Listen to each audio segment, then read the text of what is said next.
विधान परिषदेची निवडणूक बिनविरोध झालेली आहे। शरद पवारांच्या सूचनेनंतर श्रीकांत पाटील यांनी माघार घेतली।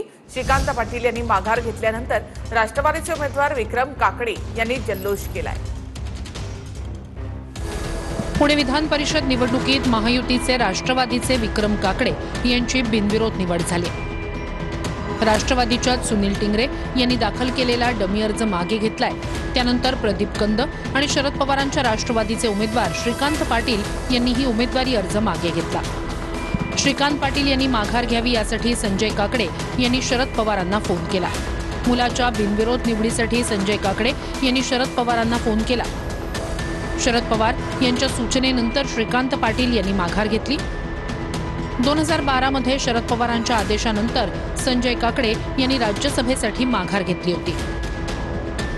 उपमुख्यमंत्री सुनेत्रा पवार यांनी देखील शरद पवार यांना श्रीकांत पाटील यांच्या अर्ज माघारीसाठी फोन केला होता आणि पवार साहेबांनी मला ती सांगितली आणि पवार साहेब म्हणाले तू जो निर्णय घेशील तो आम्हाला मान्य राहील, तुला लढवायची तू लढव नसेल। आणि मी या सगळ्या गोष्टीचा विचार केला की हा गुढेबाजार होऊ नये, काही होऊ नये आणि म्हणून मी स्वतः माघार घेतली। मी तसं पवार साहेबांना कळवलं, सुप्रियाताईंना कळवलं। बिनविरोध निवडीनंतर विक्रम काकडे यांच्या घरी जल्लोष करण्यात आला। विक्रम काकडे यांचं त्यांच्या आईनं औक्षण केलं। यावेळी एकमेकांना पेढेही भरवण्यात आले।